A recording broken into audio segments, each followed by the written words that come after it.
Oi, gente, um prazer imenso estar aqui hoje falando sobre um disco tão importante, né, de uma banda tão importante, com o cara que foi um dos responsáveis, né, pela produção desse LP e lançou esse livro aqui, Será? Crise, Genialidade e um Som Poderoso, os bastidores da gravação do primeiro disco da Legião Urbana, contados por seu produtor, José Emílio Rondô. Né, o José Emílio é muito mais que o produtor desse disco, um grande jornalista com uma carreira brilhante e longeva aí no jornalismo musical, de jornalismo musical e jornalismo cinematográfico, né? Cobriu muito a indústria do cinema em Hollywood e tal, né? E ele vai contar, falar um pouco para a gente hoje, primeiro comigo e depois eu vou abrir aqui para os assinantes do site, essa aventura aí de produzir esse primeiro LP da Legião Urbana, que é um LP marcante demais, né? Será, Ainda é Cedo, muitas músicas emblemáticas da história da Legião estão nesse primeiro LP. Eu acho que é um dos primeiros LPs mais importantes da história do rock brasileiro, sem dúvida nenhuma. Né? Então, diretamente de Barcelona, estou aqui com o Zé Emílio Rondô. Tudo bom, Zé? Tudo ótimo, muito obrigado por falar comigo e falar sobre esse livro, que é um relato muito gostoso de fazer 40 anos depois do ocorrido. Pô, eu tava lendo o livro e, assim, o seu crédito exatamente no livro não é um crédito de produtor, né? Você pode explicar isso pra gente? No disco, Produção executiva, né? exatamente, esse é o É, crédito que, naquela é, época, da mesma forma que você tinha diretor de produção, que era o exato. caso do Maí, diretor artístico, que era o caso do Jorge Davidson. Então, não produtor naquela época era super formal, era produção executiva, e era o cargo de Sim. produção. Era a mesma. Mas o que lendo o livro, eu fiquei com corroborou uma impressão que eu tenho, né, da indústria musical brasileira dos anos 80, que Uhum. era uma indústria, e eu vou falar isso de uma maneira que não é nada pejorativa, pelo contrário, é elogiosa, mas era uma indústria até de uma certa maneira amadorística, no sentido de que os donos de gravadoras e os caras que dirigiam as gravadoras, eles tinham um instinto, e eles agiam muitas vezes por instinto, mais do que por uma digamos, opção mercadológica, né? Então, assim, quando você ganhou esse, digamos, esse trabalho de fazer essa produção executiva do disco da Legião, você só tinha trabalhado em um disco antes, né? Que foi o primeiro LP do Camisa de Vênus, né? E aí, segundo você relata no disco, você simplesmente foi lá, conversou com o Jorge Davidson, falou que estava a fim de trabalhar, e o cara falou: beleza, Zé Emílio, é com você, né? Quer dizer, isso é uma coisa que nos anos 80, por exemplo, no 90 não aconteceria mais, né? Exatamente, era uma coisa muito diferente. Aí você está certíssimo de dizer que nos anos 80, certamente os anos 70 e anos 60, era um quadro muito diferente do que você tem hoje em dia de Sim, indústria de disco. A indústria de disco é uma coisa que hoje em dia não existe como existia naquela época, né? Você tinha pessoas que vinham de lugares diferentes e que tinham em comum apenas o lidar com música ou lidar com vendas, né? E aí vinham pessoas como Lee Ebert, que era dos Fibers, era um dos produtores da casa da Odeon, sim. entendeu? Tinha um dos Golden Boys, eu não vou lembrar o nome dele, O, também era um dos produtores da casa, o para fazer, Renato Corrêa. para fazer aqueles discos bem populares, entendeu? Super bem feitos, muito bem gravados, equipamento exatamente o mesmo que foi usado para fazer o disco da Legião, disco da Blitz, do Milton Nascimento, 14 bis, era aquilo ali. Sim, Então você tinha essa, vamos dizer, essa variedade de cabeças funcionando naquele mesmo ambiente. Então, você tinha gente que trabalhava na indústria musical, que tinham começado lá, o Jorge Davis era o cara que fazia internacional antigamente, era o gerente sim. internacional da gravadora. Contratou o Paralamas, contratou o Blitz, virou um cara super poderoso lá da gravadora, que era uma multinacional, né? Sim. Com o passar dos anos, vamos ficar focando na Odeon, aquilo foi virando uma outra coisa, ainda mais Odeon, que chegou a um ponto em que nos anos 90 cara que era o presidente, que ocupava o cargo que era máximo, era o cara que era do marketing. Era um exatamente. camarada de vender sabonete, ou vender cerveja, ou vender roupa, seja lá o que fosse, mas ele não era um cara de música. Então, nessa época, eram pessoas de música. Então, chegava eu, um camarada que era de música, mas que não tinha experiência do cargo executivo de chegar, vamos produzir um disco. Mas Sim, era um palpiteiro que sabia o que estava falando, sabia que tinha ouvido muita coisa, sabia que poderia contribuir com ideias e tentar distinguir o melhor do menos bom sim, dentro do quadro que mostrasse por aqueles artistas. E era assim que funcionava. Então, era muito nesse sentido que eu não chamaria de amadorístico, mas eu chamaria de amadores de música, né? Pessoas que gostavam de exatamente. música. É. Sim, Então, as pessoas curtiam fazer aquilo, entendeu? sim, sim, Então, por exemplo, quando eu cheguei lá e fui falar com o Jorge Wilson, foi muita cara de pau. Ao mesmo tempo, eu sabia que eu ia ter pelo menos uma abertura do cara me ouvir, né? Chegar, olha, quero propor isso a você, o que você acha? Você topa? E o cara topou muito rapidamente. No entanto, eu não sabia do passado daquilo. Né? tá, Eu cheguei no meio de uma tempestade que vinha ocorrendo há meses dentro da gravadora com a Legião, sem que eu soubesse do que estava acontecendo ali. Eles tinham tido uma crise com dois outros produtores que eram craques profissionais do ramo, que era o Marcelo Susequim e o Henrique Ferreira, e estava a ponto de ebulição aquele negócio. Podia dar muito errado. sim. E o Jorge, na minha visão, ele teve a cabeça de pensar, peraí, esse cara é da mesma geração que eles. Esse camarada talvez fale uma língua mais parecida com a deles do que o Marcelo ou o Rick, que são outra geração, já bem mais velhos. Sim. Né? Já eram outro tipo de pegada. Vamos ver se dá certo essa junção aí. E deu certo, entendeu? Então, eu acho que esse lado de juntar pessoas que gostam de música, que fazem aquilo por curtição, que eu não estava ali para ganhar dinheiro, eu sabia que eu não ia chegar lá, Sim, eu quero ganhar muita grana, eu sei que sim. essa banda vai ser a maior banda do Brasil. Não, eu queria curtir, queria estar ali, participar daquilo. Na pior das hipóteses, ser testemunha ocular de um disco maravilhoso, sendo feito que eu sabia que ia ser um disco maravilhoso dali. E Então, foi nessa hora. isso que eu queria te perguntar. Você teve a atenção chamada para Legião Urbana por uma fita cassete que o Tom Leão, nosso amigo, te entregou, né? Nessa fita havia várias. Essa aí, é a original, é. Só vocês para guardarem mesmo essas fitas, né? As fitas dos anos Pô, 90 já não tem nenhuma. É. tá de volta, essa foi uma loucura. Mas assim, nessa fita havia, claro, muitas músicas que fizeram parte desse primeiro disco da Legião, né? E qual foi o impacto que você teve ao ouvir essa fita demo? Como é que é ouvir uma fita demo? Você recebia fita demo pra caramba, Zé. Você era um jornalista, né? Um monte de gente entregava fita demo. Por que que essa fita demo se destacou em relação a todas as outras fitas demo que você recebia? Por causa de Renato Russo. Tinha ali uma banda, você sentia que tinha uma banda porrada, que era ainda crua, que iria melhorar, mas tinha músicas sensacionais, Tá, com letras que ninguém tinha antes, e com um cantor que era um puta cantor. O cara era um puta cantor de rock, um sim, puta compositor, e ele misturava características de uma porrada de coisas que você não encontrava no Brasil, tudo num só. tá, Você tinha desde Bob Dylan, a Bruce Springsteen, a John Lennon até a Joe Strummer, está tudo ali misturado num camarada só. E muito mais que isso, que ele era, na verdade, muito mais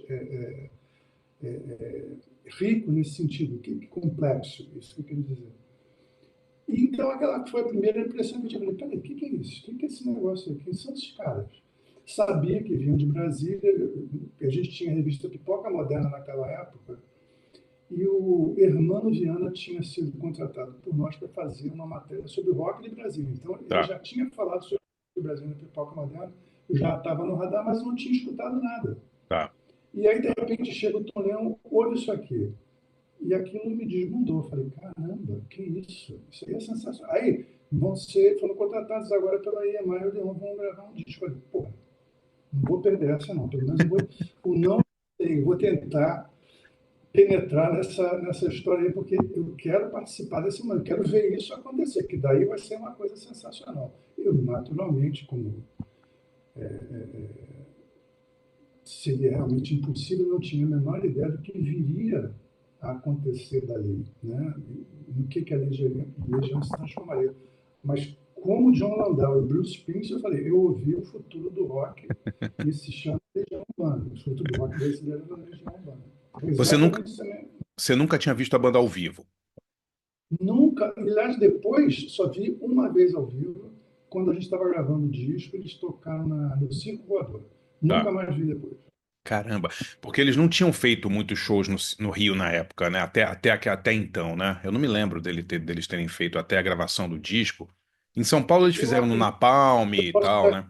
É, Exatamente. Inclusive, foi assim que eles conheceram a Fernanda, que era a é, pessoa que contratava os artistas que iam tocar no Napalm e tal. Blá, blá, blá. Agora, no Rio, ainda eram um pouco desconhecidos. Tinha um que eles eram mais conhecidos no Rio de Janeiro por causa do Maurício Valadares, que tocava no Rock Alive. tá, Né? tá. Mas mesmo assim, eu não tinha ouvido. Tá? O Maurício tocava lá no Rock Alive, somos amicíssimos, sempre fomos até hoje, mas eu não tinha ouvido no programa dele a Legião tocando. Só fui ouvir nessa fita.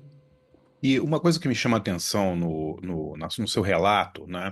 É o seguinte, o Legião Urbana era uma banda nova, tinha acabado de ser contratada por uma multinacional, fez duas tentativas de gravação do primeiro LP, uma com Marcelo Susequinde, que era do Erva Doce, outra com o Rick Ferreira, que foi guitarrista do Raul, cara, dois craques, como você fala no livro, né? Mas que não deram liga ali com a banda, né? E aí primeiro, assim, duas coisas que me chamaram a atenção. Uma, o fato da banda, que é uma banda nova, não ficar se curvando aos desejos da gravadora e falar, não, a gente não gostou dessas duas versões, né? E a outra, que demonstra também muita maturidade, é da gravadora não falar assim, ah, vocês não querem gravar com esses dois que a gente botou? Então tchau, abraço, né? Porque o Ayrton Bahia insistiu com a banda, né? Não é qualquer gravadora que faria três tentativas de gravação de um disco, né, Zé? Mas eu depois vim a saber também que o Jorge Davis, que infelizmente não consegui falar com ele para o livro, mas eu sei que ele está escrevendo o próprio livro dele, então Sim, isso virá à tona no futuro. Para ele, por causa do Renato, talvez mais do que por causa da banda em si, tá? Ele falou, eu botaria 600 produtores aqui até acertar, que legal. porque esse cara eu quero, entendeu? Isso aí eu quero. Então, foi uma terceira chance, eu acredito que viria uma quarta, quinta, sexta chance, quantas fossem. Até, a não ser que houvesse um rompimento assim irrecuperável Sim, que tornasse possível, né? Mas eles são, olha só, eles tinham as convicções deles, e eles poderiam muito bem dizer, olha, também não estou mais interessado, deixa para lá, vamos fazer uma outra coisa. Mas eu sei que o Renato, especificamente, queria muito aquilo, sim. entendeu? Ele botava a Fernanda na linha de frente para negociar com o gravador, e falar com a Maria, não sei o que, tá, em muitas instâncias, para preservar a si próprio, mas ele queria que tudo aquilo acontecesse. Aquilo não era uma. Seria uma leviandade muito grande abrir mão daquilo. Era um estúdio que tinha toda ligação com Beatles, que para ele e para o Dado era importantíssimo, sempre foram bitomaníacos Sim. de carteirinha. Então, todo esse conjunto de elementos fazia com que, porra, tô puto da vida agora, quero ir embora, não quero mais. Amanhã eu já tinha mudado de ideia, já tinha voltado atrás. Que bom, que bom. Eu vou fazer uma última pergunta e vou abrir depois a pergunta para os nossos assinantes aqui, Zé. Queria te perguntar uma coisa que me chama muita atenção no livro, né? O técnico de som do livro, né? O Amaro, né? A declaração, os depoimentos dele são muito legais, né? São muito assim reveladores, né? Ele fala, por exemplo, dos problemas que ele sentia que ele estava tendo com a execução de algumas músicas, especialmente com o Bonfá, né? Ele fala abertamente disso, né? E assim, a gente tem digamos assim, um mito daquela época. Isso aconteceu com muitas bandas e muitas gravadoras que botavam músicos de estúdio para tocar no lugar Uhum. dos músicos originais, né? A gente sabe que o Roupa Nova gravou um monte de disco do rock brasileiro, né? Sem crédito e tal, né? Isso nunca chegou a ser aventado pela EMI em relação à Legião? Nunca, jamais.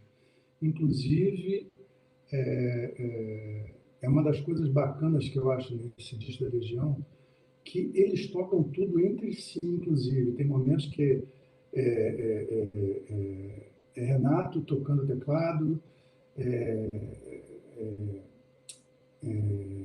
Dado. Bonfá talvez fazendo teclado, É. enfim, é tudo eles. É tudo isso. Achei engraçado uma hora que eu estava conversando com a Fernanda Villa-Lobos, que era empresária deles na época, e estava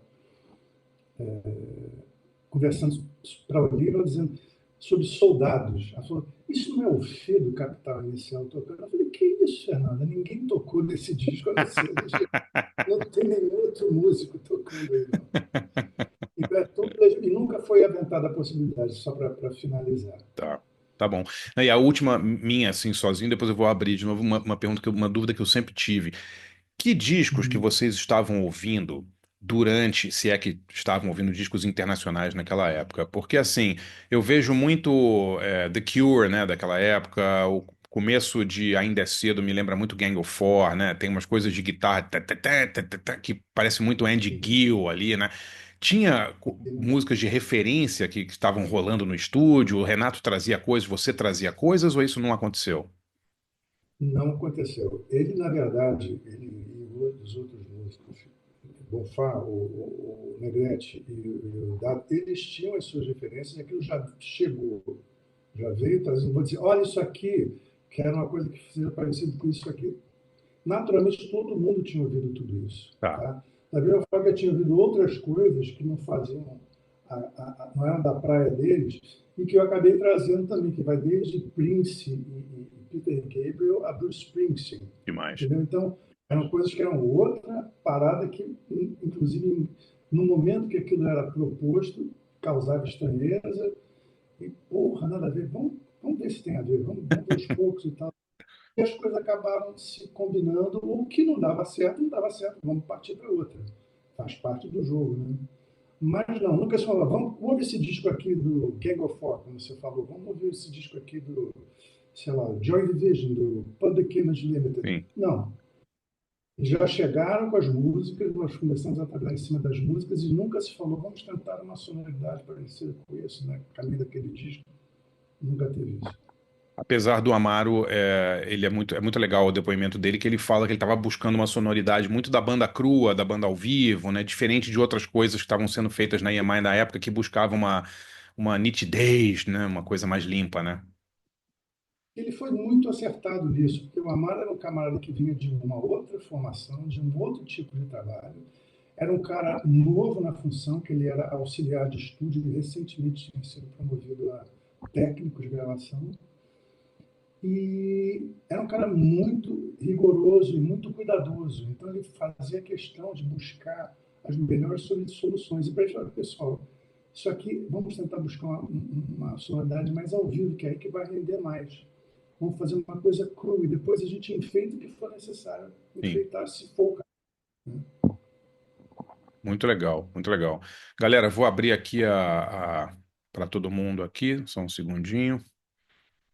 Tá? Bom dia, boa tarde, boa noite a todos, né? Não sei que horas que a galera tá vendo isso aí. Perguntas para o Zé Emílio, podem levantar a mão. O Gustavo me falou que a mãozinha não está funcionando em alguns aplicativos. Então vai, Gustavo, você primeiro. Tem que ser uma mão analógica. Né? Mão analógica, tá na boa. Uhum.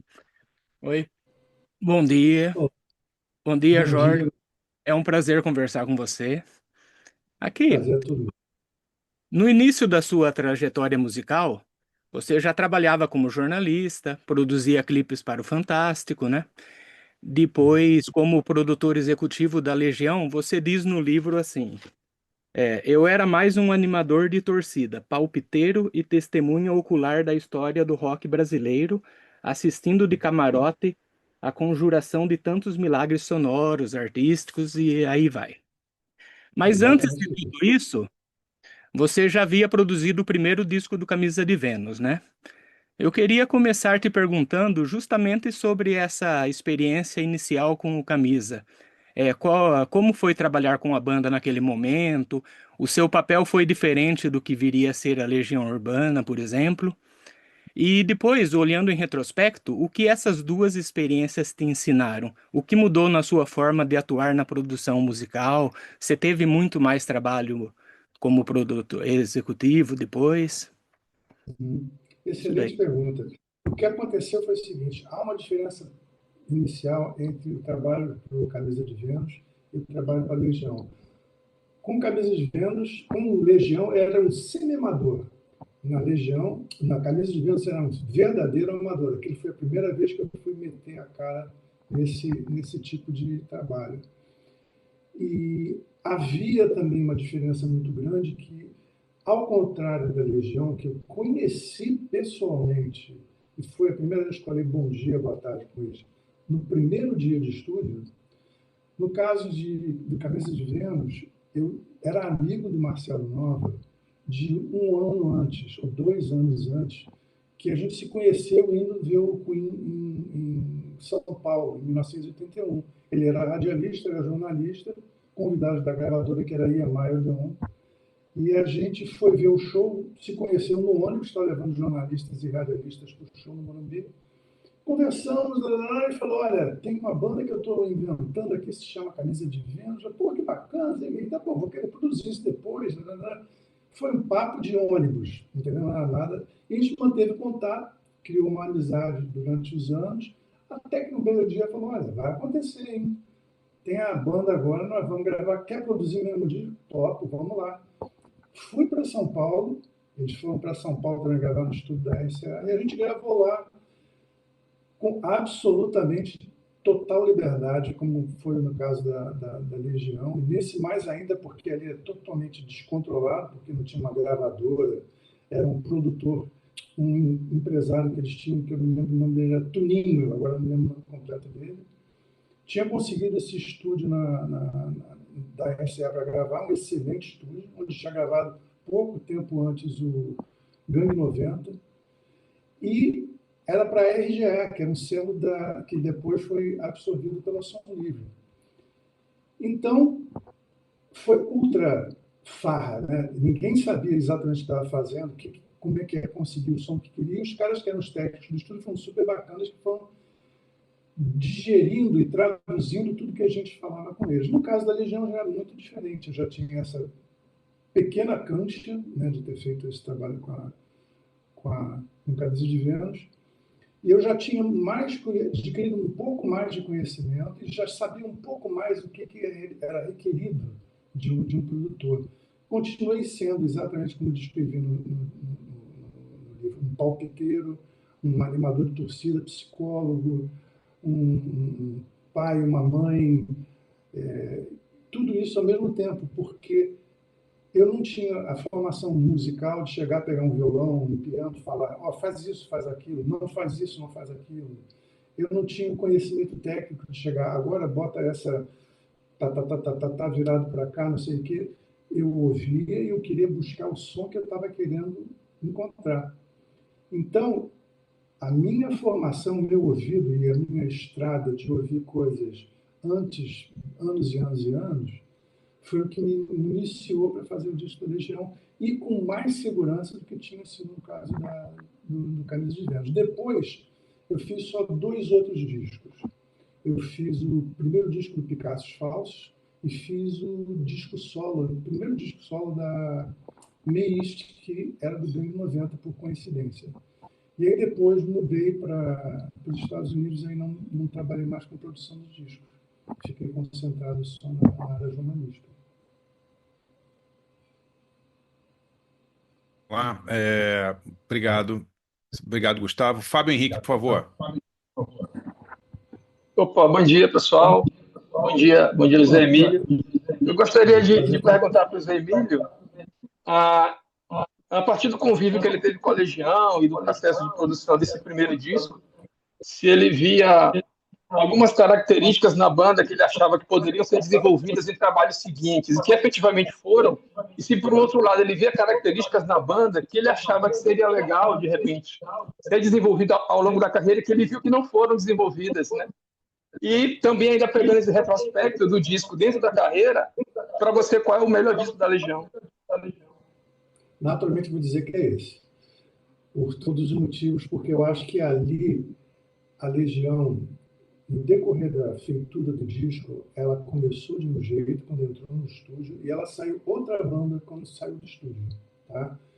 Ela amadureceu, se sofisticou, ela exercitou músculos que ela nem sabia que tinha. Ela explorou caminhos que talvez nem estivessem na cabeça deles naquele momento que eles foram gravar o disco. Eles chegaram com um repertório fechado, basicamente, mas a sonoridade deles e a capacidade deles de trabalhar com o estúdio e trazer elementos novos que não necessariamente teriam nascido em apresentações ao vivo, foi gigantesco esse crescimento deles, né, da banda. Então, eu acho que o que foi mais importante para mim, o que foi mais bonito de ver, foi ver esse amadurecimento deles. Tá? Eu tenho até hoje as bases que a gente gravou no comecinho, como era tudo bastante cru ainda. Né? Então, foi muito bonito ver isso tudo ser desenvolvido, lapidado, e eles demonstraram lados que o fã da Legião original talvez nem soubesse que existisse, talvez nem eles mesmos soubessem que existisse. Lados românticos, lados líricos, lados super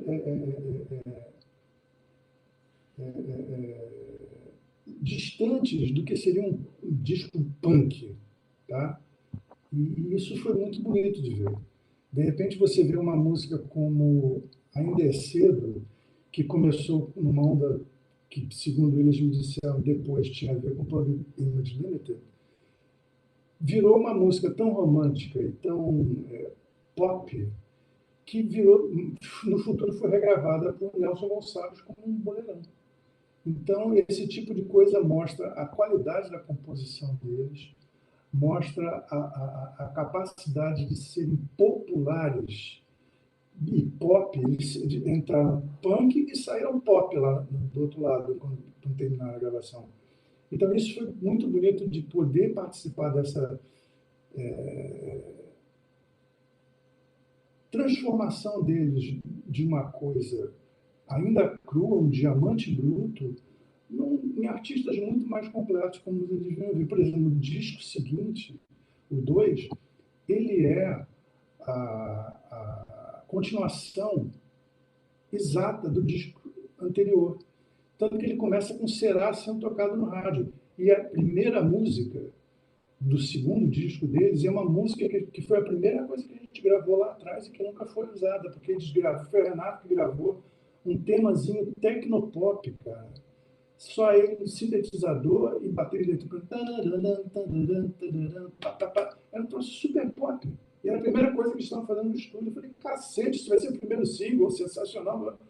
Eles nem pensam nisso, não. Isso aqui tem nada a ver, bababá. Engavetaram a música, não botaram letra, nem insistiram. E estavam certíssimos, porque aquilo não era Legião. Aquilo transformada depois no que ela veio a ser, que era Daniel, a Cola dos Leões, aquilo já era Legião, mas já era uma outra Legião, já era uma coisa bem mais usando sintetizador, que era uma coisa que no início eles talvez nem pensassem em usar, entendeu? Então, para mim, esse é o ponto mais importante desse disco, essa transformação, esse amadurecimento da banda. Muito legal. Rogério, por favor. Bom dia, André. Bom dia, José Emílio. Bom dia, pessoal. Eu vou rapidamente aqui fazer, José Emílio, duas perguntas. Eu fui reouvir o disco, fazia muito tempo que eu não ouvi o disco, devo confessar. E tem uma sequência no disco que eu acho fantástica, que é o Reg, Bader Meinhof Blues, Soldados e Teorema. Que ali eu acho que o Renato, acho que são músicas, principalmente nas letras, o Renato mostra que é Muito bom. Como é que você falou até nas perguntas do André, como é que era esse processo de composição do Renato? Era realmente tudo o Renato, o Bonfá, o Dado davam alguma participação, havia alguma troca, ou era o Renato que chegava e a banda meio que ia na linha do Renato? E depois, também, a segunda, eu não consegui ler o livro ainda, não tive acesso, mas eu li uma entrevista sua no Pop Fantasma, que você falou do lançamento do disco pós-Rock in Rio. O que que você acha? E para esse disco ser tão importante, aquela atmosfera do Rock in Rio, aquele momento que se vivia, já tendo bandas como Paralamas, Barão Vermelho e tantas Kid Abelha estourando, o que que o Legião veio de novo que gerou esse impacto todo? Muito obrigado. Obrigado a você pelas suas perguntas. A primeira pergunta em relação às composições. Na verdade, todas as músicas, exceto uma, eu acredito que seria, por enquanto, já vieram prontas. Já estava tudo composto. Tá? Então, aquilo era um caderninho com letras e eram músicas já arranjadas, já estruturadas, já estavam prontas. Tá? Então, para mim é difícil dizer como teria sido o processo de composição delas. Tá? O que eu posso dizer é que durante a gravação, em todo momento, ao contrário do que você poderia imaginar que o Renato ficava na mão com todas as decisões, era o exato contrário. Ele, na verdade, delegava tudo. Então, por exemplo, chegava assim, não sei o que, fizesse uma pergunta aí, olha, você tem que falar com o Bonfá que vai ver isso. Não, isso aí é uma decisão lá do Dado. Olha, vê isso com a Negrete, isso não é comigo. Então, tudo era delegado. Então, isso demonstra, pelo menos naquele momento de gravação, uma vontade de incluir todo mundo estava participando. E todo mundo participava, realmente. Todo mundo opinava, faz isso, não faz aquilo. E isso era muito bacana de ver. Agora, a outra parte do disco ter saído depois do Rock in Rio, o disco ficou pronto, se não me engano, em novembro de 84. O Rock in Rio foi em janeiro de 85. E, tradicionalmente, naquela época, os discos que saíam, iam para as lojas e para as rádios no final do ano, eram dos grandes artistas. Roberto Carlos, Milton Nascimento. Ninguém queria bater de frente com eles, porque eles iam lotar as lojas de discos. Disco de Natal, né, Zé? Disco de Natal, né? De Natal, exatamente. Então, ninguém queria botar o seu disco ali, gravadora, estou falando, tá? Botar ali no meio dessa confusão toda. Então, vamos deixar para depois. O depois foi depois do Rock in Rio, o que foi beneficial para eles também, benéfico, perdão, para a Legião também. Por quê? As pessoas ganharam um hábito maior. O rock virou uma coisa muito mais natural para o Brasil como um todo. A partir dali, cresceu muito o ecossistema do rock. Fábio Henrique, por favor. Opa, eu, assim como o Rogério, também ainda não deu uma lida no livro do Zé, mas eu estava dando uma conferida no livro da Cris Fuscaldo, que é o Discobiografia Legionária, né? Em que ela faz uns comentários sobre cada um dos álbuns da Legião. E aí, no primeiro disco, ela traz uma citação do Zé, entre aspas, que eu achei muito interessante, abre aspas, né?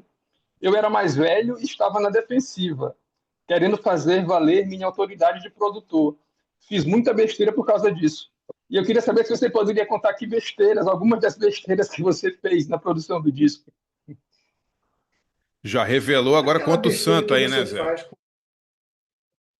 Exatamente. Aquelas besteiras que a gente faz quando acha que tem todas as certezas do mundo, né? De você querer, talvez, impor a sua vontade quando não era para impor a sua vontade naquele momento, é para deixar a coisa como estava antes, né? Então, uma das coisas que eu fiz de erro foi, eu acabei de falar para você, lançar como primeiro single da Legião Urbana uma música tecnopop instrumental que não tinha absolutamente nada a ver com eles. Então, esse brutal que, felizmente, eles foram fortes o suficiente para mostrar, cara, absolutamente nada a ver com a gente, vamos esconder isso daqui na gavetinha agora, deixa para um outro momento. Então, esse foi um dos erros. Ô Zé, eu queria te perguntar sobre o Renato, né? Você falou que o Renato, e me surpreendeu bastante, era um cara muito democrático no estúdio, né? Que ele deixava a galera, né, decisões para outras pessoas e tal. Mas tudo que eu li sobre o Renato, e ele era um cara também com uma visão muito clara do que ele queria para a Legião Urbana, né? Era um cara que já tinha cadernos onde ele desenhava capa de disco, como que tinha que ser o direcionamento e tal, né? É tão, é tão assim diferente e surpreendente ouvir você falar isso do Renato, né? Você que trabalhou com ele, você via ele como um cara que tinha essa visão, mas ao mesmo tempo deixava os outros opinarem, e tal. É uma contradição isso aí um pouquinho, né? Mas é muito legal. Mas ele era exatamente essas duas coisas, né? Ele era um camarada que também tinha uma visão muito clara do que ele queria. Ele era um camarada que tinha lido todas as biografias de rock que você possa imaginar. Era um cara que tinha escutado tudo que você pode imaginar, de Linton Kwesi Johnson, a Leonard Cohen, e tudo que você nem passaria pela cabeça daquele primeiro momento que fazia parte do repertório dele. E era um camarada que, com a banda, no trato direto de trabalho com eles, era super tranquilo. Eu não vi nenhuma crise em nenhum momento entre eles ele e os outros amigos da banda. Entendi. Zé, você acha que você desligou seu vídeo aí? Se você puder dar uma ligada, a gente não tá te vendo mais. Eu acho que deu uma caída aqui. Ah, agora foi, agora foi, agora foi. Beleza. O Gustavo tinha mais uma pergunta. Gustavo, por favor.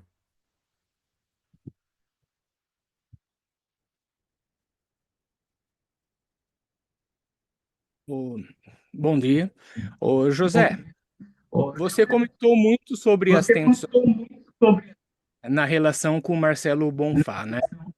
Aí o Bonfá, ele menciona também sobre o baixista Negrete, que eles eram amigos, mas não exatamente entrosados musicalmente. Segundo ele, os grooves e os andamentos do Negrete, eles não se aliavam à sua escola rítmica, com o uso mais intenso de notas, né? O que dificultava uma cozinha mais coesa. Aí eu queria te ouvir falar mais sobre isso. Qual sua visão sobre o papel do Negrete naquela formação inicial? Que você conhecia a Legião da Demo, né? E quando você chegou no estúdio, você encontrou o Negrete já na banda. E aproveitar para tirar uma dúvida de bastidor, né? Em Ainda é Cedo, nós sabemos que foi o Renato que gravou o baixo porque o Negrete não conseguia extrair o clima necessário, né? Mas na faixa O Reggae, quem toca o baixo é o próprio Negrete também? Porque a sonoridade aí parece também destoar bastante do estilo dele na Legião. Peraí, peraí. Tá mutado, agora vai. Pois é, que horas tem horas que vem, desmuta, não mutei nada, estou aqui quietinho.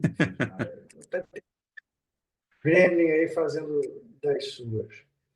Então, a primeira pergunta foi sobre a entrada do Negrete. Como você sabe, eu cheguei, o Negrete já estava lá. Para mim, a Legião era um trio, quando cheguei lá, era um quarteto. Tá? E o trabalho dele naquele disco com a Legião foi primoroso. Foi um trabalho muito melódico, ele era um camarada que trazia referências diferentes das referências da Legião como um todo, adicionais a que ele já ouvia. Mas, ao mesmo tempo, é um cara como o Dado gostava de Chic, tá? Adorava Chic, adorava Nile Rodgers. O Negrete acrescentou um groove que não existia ainda na Legião. Trouxe um lado negro também que não existia na Legião, e foi muito importante também. O desentendimento dele com o Bonfá, ou do Bonfá com ele, mas foi outra coisa que eu não vi acontecer.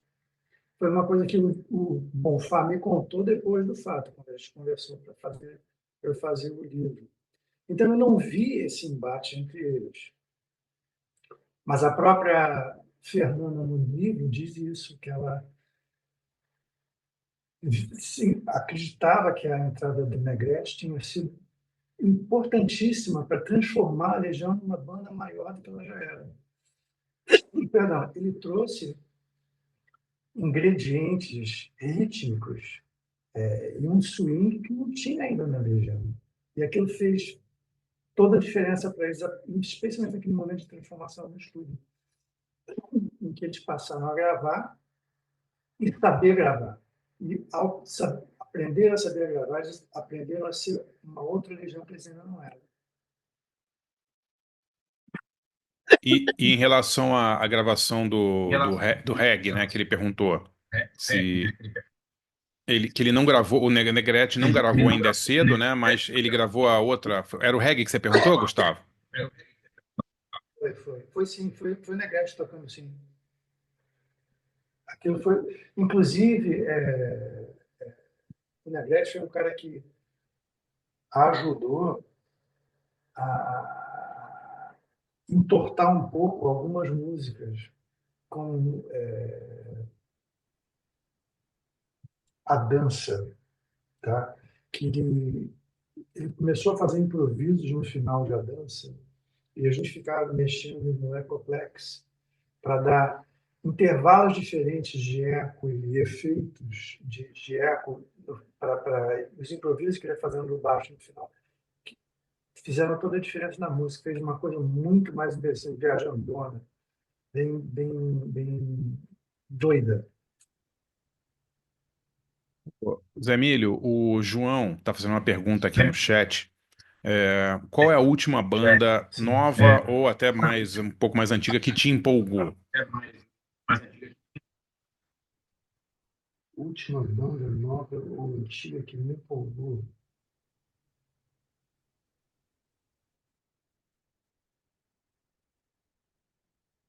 Olha, tem duas bandas que me chamaram a atenção por situações diferentes, né? Por questões diferentes. Uma é uma banda inglesa de meninas chamada The Last Dinner Party, tá?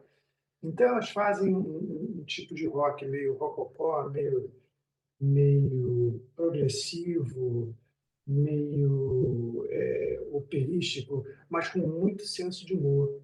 E são umas garotas que tocam pra caramba, são muito interessantes.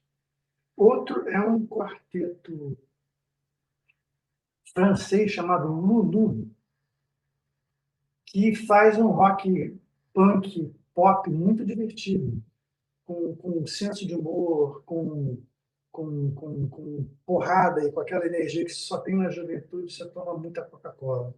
Então é muito bacana. E Zé, uma pergunta sobre o pós esse disco da Legião, né? Você pode falar um pouco sobre como foi o lançamento e como foi a receptividade desse disco? Foi como eu falei, o disco custou a pegar, tá? Ele teve um pouco a ressaca do Rock in Rio, mas ao mesmo tempo a ressaca do Rock in Rio ajudou a empurrar o disco de uma forma ou outra, porque ajudou a sistema para rock que não existia ainda no Brasil e para o pop também. E ele foi aos poucos. E as críticas demoraram a surgir também. Veio uma crítica do Jean-Marie. A primeira crítica, se não me engano, foi de um cara de Brasília, naturalmente, que já tinha ouvido o disco um mês antes, 2 meses antes de sair. Teve o Jean-Marie no JB, que fez uma crítica sensacional. Teve o Zé Augusto Lemos, que fez uma crítica sensacional na Folha de São Paulo, combinando com o disco do Smack, se não me engano. Então, a receptividade da imprensa foi muito legal também. Isso foi gostoso, porque eles, ao mesmo tempo, eram outsiders, né? Os caras que vinham lá de Brasília, e, por outro lado, eles eram muito bem-quistos em São Paulo, eles já moravam, habitavam São Paulo, de uma certa forma, por causa da Fernanda, que era de São Paulo. Então, conheciam aquela turminha toda de lá, né? De jornalistas que moravam lá, e jornalistas barra músicos que eram de São Paulo naquela época. Então, foram, aos poucos, sendo aceitos. E eu acho que, como eu falei também, no final eles estavam no Chacrinha, como Blitz estava no Chacrinha, como Paralamas estavam no Chacrinha. Então, isso mostrava que eles já tinham chegado lá na casa da vovó Undina, entendeu? Já estava no coração do Brasil. O Brasil já conhecia eles, estavam no Chacrinha, cacete. Então, e era uma coisa que falava muito. As rádios tocaram e teve uma coisa bacana de ver, que até remix a gente começou a fazer de músicas da região para tocar em rádio, e teve um remix sensacional de Ainda Cedo, que Maíton e eu fizemos. Ficamos horas lá quebrando a cabeça e ficou uma versão muito melhor do que era no disco. Sumiu essa porcaria. Onde é que está isso? Não sei, ninguém sabe. Perguntei Maíton, ele também não sabe onde é que está isso. Era uma versão mais longa ou era uma versão para dançar? Era uma versão para discoteca? O que que era? Como era? Era uma versão, por exemplo, o Renato odiava no começo, depois eu, as próprias palavras, ele odiava eco, ele queria eco e porra nenhuma. Tanto que eu só pus eco, só usamos eco na voz dele em Será. É a única que foi que se desobedeceu esse. Ainda bem que desobedeceu, deveria ter desobedecido o disco inteiro. Mas aí, na hora de fazer esse remix, a gente colocava repetições com eco.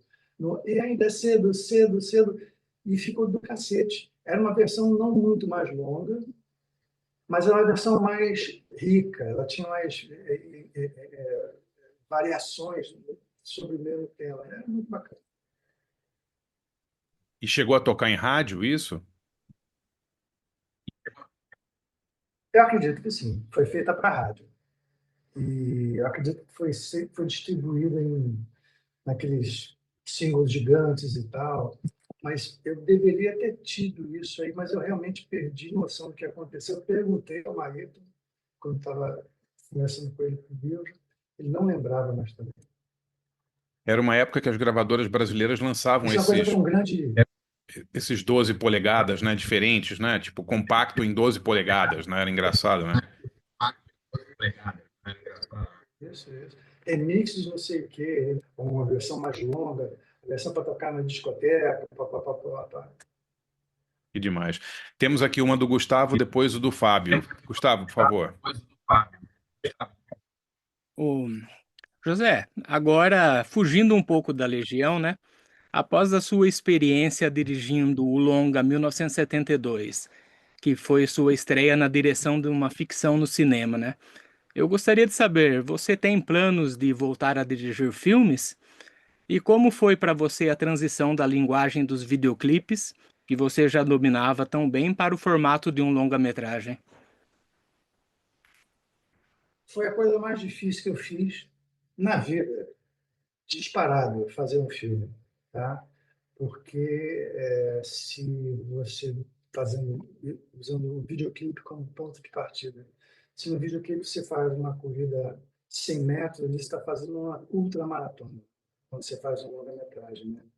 Então, é um processo que demora muito, que exige de você uma concentração e uma força de vontade e uma energia, um nível de energia constante que realmente é algo difícil de fazer. E o que acontece é que para você começar a fazer tudo de novo é muito difícil. Naturalmente, houve planos e desejo de fazer muitos outros filmes. Por pouco não aconteceu um outro que era um filme policial que não tinha nada a ver com aquele mundo de comédia romântica do 1972. Mas a vida foi seguindo e outras oportunidades não surgiram. E, na verdade, hoje em dia, ironicamente, sou sócio de um estúdio de animação e computação gráfica. E um dos nossos trabalhos é fazer longas de animação também. Então, a gente está desenvolvendo isso também. Ou seja, aquilo que aconteceu lá atrás, em 2001, 2002 foi quando o filme foi feito e ficou pronto. Agora, quase 30 anos depois, a coisa pode vir a acontecer de novo, né? Então, isso pode vir realmente a acontecer. Muito legal. Fábio, por favor. Opa. Eu li, acho que também no livro da Cris Fuscaldo, que em termos de resultado, a faixa que você acha ou achava, pelo menos, que mais se aproximava do que deveria ser a sonoridade do disco como um todo, seria Petróleo do Futuro. Eu queria saber se essa informação procede, o que é que existe nessa música que não existe nas outras, e também queria saber se tem alguma faixa que hoje, 40 anos depois, você ouve e tem algo que te incomoda tanto que se pudesse mudar, você mudaria. Ou não tem? Olha só, eu acho que Petróleo do Futuro ainda é uma das minhas favoritas, porque ela representa a essência básica da Legião. É todo mundo tocando ao vivo, no estúdio, microfonia, aquela zoeira toda, e aquela faixa minha é sensacional que representa isso. Mas a faixa que, para mim, é hoje, desde talvez sempre seja a minha favorita, é Será, que extrai exatamente o resultado final desse intensivão da Legião. A Legião, em Será, está condensado tudo ali que ela aprendeu em termos de ser uma banda pop, rock, que seria o, o formato que eles viriam a seguir depois. Ali tá tudo junto ali. É uma música sensacional. O Renato está cantando pra cacete, está todo mundo tocando bem pra caramba. Ela é muito boa, ela tem uma sonoridade maravilhosa, ela está toda certinha, toda redondinha. Então, ela, para mim, é a favorita. E alguma música que tem alguma coisa que eu queria mudar nela, eu acho que seria Soldados, porque ela precisa de alguma coisa que ela não tem ali. Algumas outras intervenções de guitarra, uma mixagem diferente que valorize mais o contrabaixo. Eu acho que isso é a única coisa que realmente eu mudaria mesmo.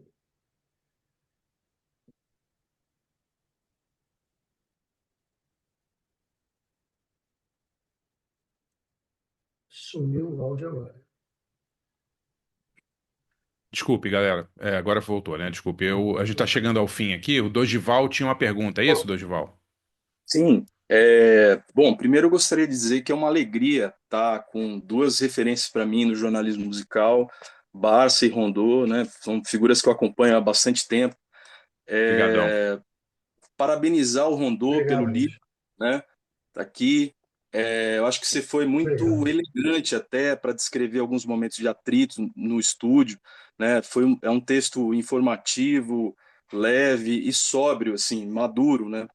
Eu queria que você falasse um pouquinho sobre o papel do Maírton Bahia nesse processo também, a tua relação com ele, né? Que foi um cara importante, porque houve um momento ali, quando a Legião estava tendo um atrito com a gravadora, né? Dos dois produtores anteriores, em que eles até pensaram em voltar para Brasília, né? Em chutar tudo e tal. E aí eu queria saber, assim, qual foi o papel que o Maírton exerceu nesse processo e como é que foi esse bate-bola entre vocês. E parabenizar novamente pelo livro. O livro tá muito bacana, tá? É isso. Muito obrigado, Jorge. Muito bacana ouvir isso de você. Te agradeço muito as palavras carinhosas. Sobre o Maírton, ele foi fundamental na carreira toda da Legião, né, bicho? Ele foi o camarada que lá atrás, quando eles estavam em crise, tipo, vou embora e acabou tudo, ele foi o cara que segurou todo mundo pela mão e calma, vamos conversar. E foi conduzindo a Legião a chegar a um ponto que eles se sentiram à vontade, explicou para eles como é que funcionava uma gravadora, explicou para eles qual era o papel do artista popular financiando o trabalho de um artista que está começando, e que eles eram artistas de longo prazo, não era para ter um resultado imediato, tanto que não ia ser mais um compacto, a ideia inicial eles faziam um compacto só. Agora vocês vão fazer um LP. E aí, pô, eles, tá bom, então vamos pensar, vamos voltar a conversar em tudo. Então, essa foi a primeira grande intervenção deles, no meu ver, na carreira da Legião. E ele foi um conselheiro, um apagador de incêndios, um, um animador de espírito quando todo mundo estava cansado. Era um cara que chegava no meio da madrugada, quando você já estava assim, arrebentado, ele trazia uma pizza, trazia uma Coca-Cola, uma cerveja, ajudava a montar a estrutura de uma música quando ninguém estava conseguindo chegar a ela, como foi o caso de Perdido no Espaço, que é uma das faixas que eu adoro. E um dos que para mim o som está perfeito, tá? Ficou redondinha também. Então, e depois foi o cara que saiu produzindo todos os discos da Legião, foi o cara que pegou as rédeas e foi com eles até um determinado ponto. E então ele é importantíssimo na gênese desse disco e na continuação da carreira da Legião, importantíssimo. Legal, obrigado. Zé Emílio, queria te agradecer demais, cara. Foi super, super legal, super informativo. Acho que já tem uma galera que já comprou o livro, né? Então, você viu vários aí, o Gustavo, o Josival, todo mundo já com o livro na mão. Mas eu tenho certeza que é um livro que muita gente vai querer ler porque é um disco marcante, né, Zé? 40 anos desse disco. Que banda é a Legião, né? Espero que eles superem aí esses problemas jurídicos todos, né? Para a gente ter mais produtos, filmes e séries sobre a Legião Urbana, né? Porque as novas gerações precisam, né? Precisam conhecer mais a banda, né? E queria te agradecer demais, hein? Muito obrigado pelo seu tempo, foi muito, muito legal. Espero que todo mundo tenha curtido também. Valeu demais. Eu que agradeço a vocês. Um bate-papo maravilhoso, delicioso, as perguntas sensacionais. E se pudesse, ficaria aqui 3 horas mais, porque foi muito gostoso, passou muito rápido. E Muito muito legal. obrigado a todos pelas palavras carinhosas. Vamos em frente. Valeu, Zé. Valeu, galera. Bom dia aí para todo mundo. Em agosto, dia 12, temos Para Neil Young, você. hein? Debate sobre o Neil Young. Valeu? Valeu, Zé. Grande abraço, tá? Abraço a todos aí. Valeu.